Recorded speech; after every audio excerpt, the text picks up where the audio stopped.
Bonjour, alors tout d'abord, merci pour votre confiance en Promoto pour l'achat de votre véhicule.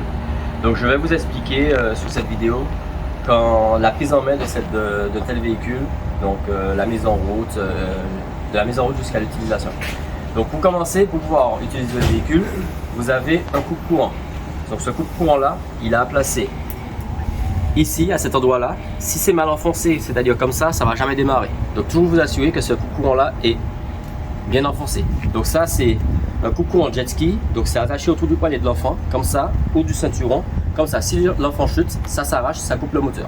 Donc c'est une sécurité, mais en tout cas pour démarrer, toujours s'assurer que c'est bien enfoncé.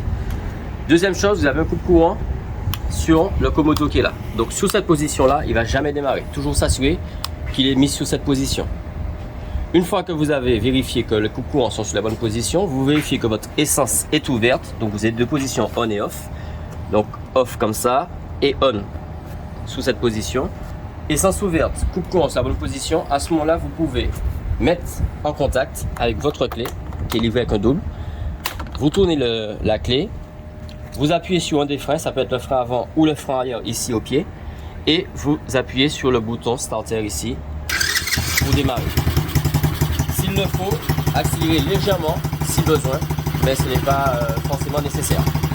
Une fois que c'est en route, il faut absolument couper le moteur avec la clé.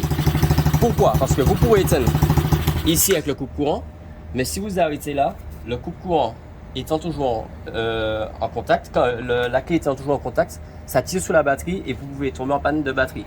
Donc si vous coupez avec le coupe courant, pensez derrière à tourner la clé pour que ça ne tire plus sur la batterie. Donc le mieux c'est que lorsque le moteur est en route, vous coupez directement avec la clé sans passer par les coupes courants qui sont de ce côté-ci. Donc une fois que ça c'est fait, sachez que c'est un véhicule 4 temps, donc pour rouler c'est de l'essence pure qu'il faut mettre dans le réservoir d'essence. Donc pour l'ouverture de selle, vous avez un levier que vous tirez là, c'est celui-ci, juste pour débloquer. Et vous verrez, il n'y a pas grand chose si ce n'est la batterie. Un jour, ça peut arriver que vous arriviez, que vous mettiez en contact et que rien ne réagit. Donc c'est peut-être juste le fusible qui se trouve dans le boîtier là qu'il faut remplacer.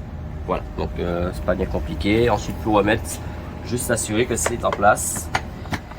Maintenant, lorsque vous mettez en contact, vous démarrez. Vous avez ces petites options qui sont quand même intéressantes sur votre véhicule. Par exemple, vous avez le klaxon ici. Ici, il n'y a pas de lumière. Donc là, vous mettez en veilleuse plus feu de croisement. Voilà, c'est des petites options supplémentaires assez intéressantes. Ici, vous avez le frein à main. Donc pour mettre le frein à main, vous appuyez à fond et vous enfoncez là. Donc ça se verrouille tout seul. Et pour déverrouiller, vous appuyez sur le frein, levez là, c'est déverrouillé. Dernière chose à savoir et qui est très importante, c'est que ce sont des véhicules sur lesquels nous passons quand même pas mal de temps pour la mise en route. Malgré tout, certaines pièces vont se desserrer. C'est normal, ça arrive sur tous les véhicules. Donc je vous recommande vivement de vérifier tous vos serrages après les 5 premières sorties. Enfin, chaque sortie, à chaque fois que vous vérifiez les serrages une fois, deux fois, trois fois, au bout de la 6e fois, vous verrez que ça n'y aura plus besoin. Mais ça, c'est très important si vous voulez une bonne longévité de votre véhicule. Donc il faudra resserrer par exemple tous les boulons, hein, donc le moteur. Ici vous voyez qu'il y a tout est serré, il n'y a pas de jeu à la roue, mais ça va prendre du jeu forcément. La chaîne va se détendre un petit peu, donc il faudra resserrer, et au bout de la 6e fois vous verrez qu'il n'y aura plus de serrage aussi régulier à faire. Mais ça c'est très important. Si vous ne vous sentez pas capable de faire les entretiens vous-même, sachez que Promoto propose un service d'entretien. Il suffit juste de prendre rendez-vous et on organisera ça pour vous. Voilà, merci à vous, bonne utilisation de votre véhicule. Au revoir.